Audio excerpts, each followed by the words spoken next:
Today I'm going to talk about how you can start building a simple but effective CRM in your Protolyst workspace. And this is going to extend what was touched on in the meeting notes workflow by the addition of a contacts table. And when you add these connections, you can also set the atom behavior so that you'll be collecting atoms in your meetings table and then starting to collate a load of atoms around your individual contacts. So when you next have a meeting with someone, you'll be able to see all of the meetings that you've ever had with him and all the notes that you've taken, as well as all of the atoms that you've grabbed out of those notes. So you'll be able to brush up and prepare for that meeting in no time at all. So I'm going to chat through the system as a whole, and then I'm going to go through how to build it afterwards. So this flow is built around two tables. We've got this meetings table, which has a few properties added in. We've got the name to give a title to that meeting, and then I've added in a date property. There are actually two types of date property. Here I've got the one chosen where you get to choose the date manually, but there is also at the bottom here in the metadata options a date created property. So that will automatically populate with today's date whenever you create a new page. So I'd recommend using that one. And then I have a sub pages property for any of the materials that might be circulated that I'm going to want to refer to in the meeting. As an example here, I've got the field trip catch up and I've uploaded a transcript of that meeting. And here for this meeting that I'm preparing for ahead of time, I've also got a copy of the grant that we would be reviewing in that meeting. So every row in your table is its own page in your workspace, and sub pages are pages that sit underneath the page corresponding to this row.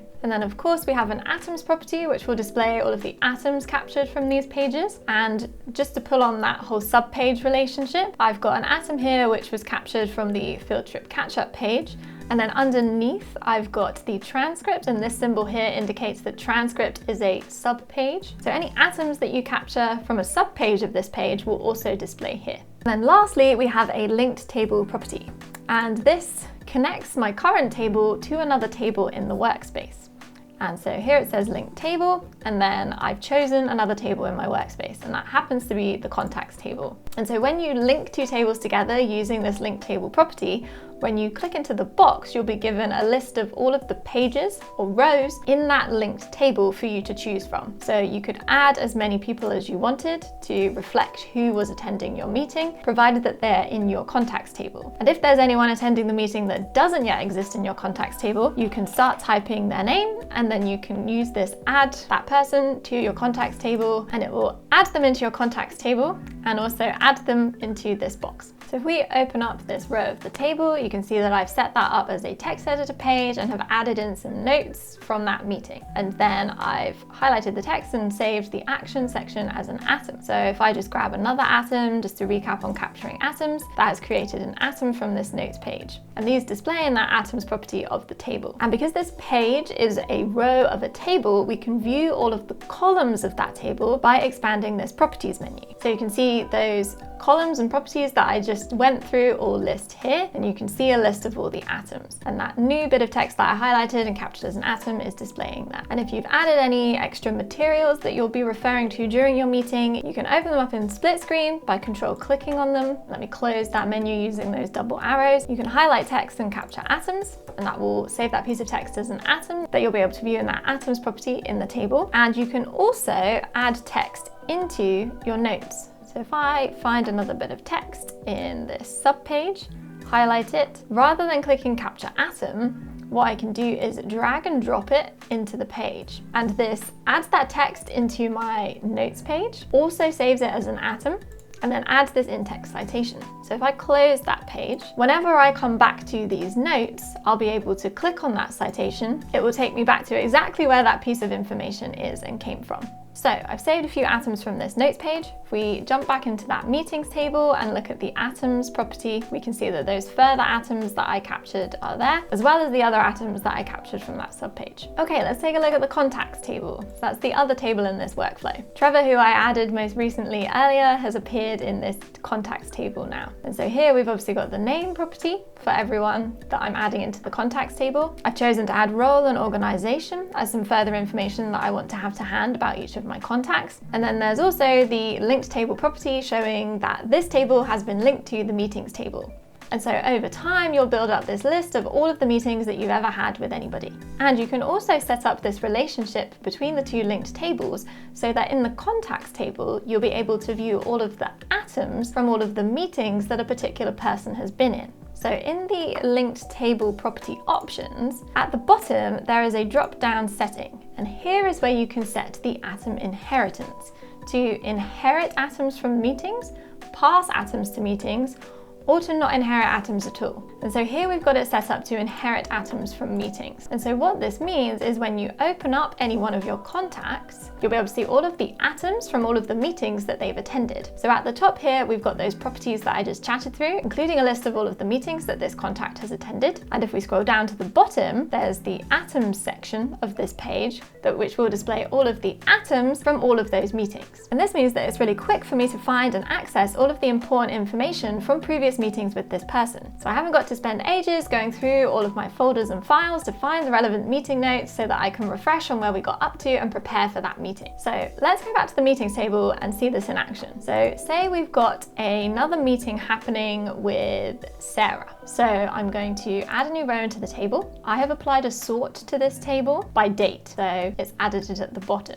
So I'm going to set the date to today's date. That will then move it up here based on the sort. And then I'm going to open up this page and prepare for the meeting. So I could choose to do this, text edit page, and then get started typing. I'm actually going to undo that, delete this section. It'll take me back to the page type options. And I'm going to make use of a template. So you can make use of templates whenever you're working in tables. I'll show you how to set one up later. And I'm going to choose this meeting notes template. And that's going to pre-populate my text editor page with some different sections. So I'm ready to go. So I'm going to update this. And then to work out what the agenda is, I'm going to open up my properties and go to add Sarah into my attending. There she is, Sarah Henry. And from here, I can open up my Sarah Henry page over in my contacts table. So if I Control-click to open up the Sarah Henry contact page in split screen, here's that page. I've got all of that info that I just discussed displaying here, and I can see all of the meetings that I've previously had with Sarah. And if I scroll down, I've got a list of all of the atoms. And so similar to that other meeting notes workflow, I can drag and drop that atom into my page as my agenda.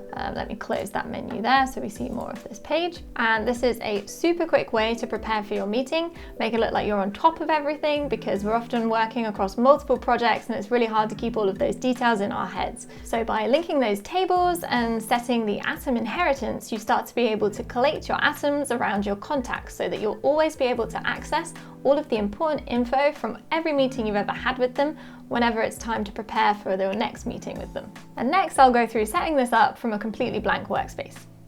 So we're going to add a table into the workspace using the blue plus button at the top of your sidebar, choosing table type from the page options. And we're going to set this up as the contacts table. So we've then got the name column to add in the name of our contact. We're going to change this subpages property to a text property, and that's going to be the role. Feel free to add any other properties that you want to build out the contacts table that works for you. And set that up as organization. And we can add new rows using the new button above the table. So let's add a few contacts in.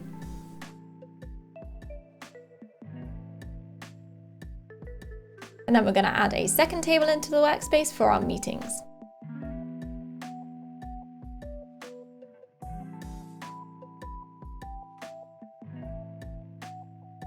And then I'm going to add a date created property. So add new property and then use the drop down to change it to date created. And this will automatically add the date to any new pages that you add into this table. And then I'm going to add the linked table property. And when I click linked table, it's going to come up with a list of all of the tables in my workspace for me to choose from. So I'm going to choose the contacts table. And then when you click to populate that row, you'll be given a list of all of the contacts that are over in your contacts table. And you can also add in those new ones as you go by typing out the name and then selecting the add this person to your contacts table. So we need to set the atom inheritance between these two tables so that the contacts table inherits the atoms from the meetings. So as we're in the meetings table, we're going to want to pass the atoms to the contacts table. And there you have it, you're good to go. And so let's also talk about templates. So add a new row into your workspace and we're going to set this up as your template. So choose text editor, and then we're going to add in the different titles for the different sections of the meeting, like agenda, notes, and actions. Then we're going to add a bit of formatting to each of those so that they are headings. And when you're happy, if you open up the page options menu in the top right, one of the options available is Save as Template. You'll see that you've been successful with this green pop-up at the bottom of your screen. Now when you create a new page and you open it up, you can make use of the Page Template option and choose your new template, and that will automatically populate the page with those sections that you pre-prepared earlier. So just update the title and you're ready to go.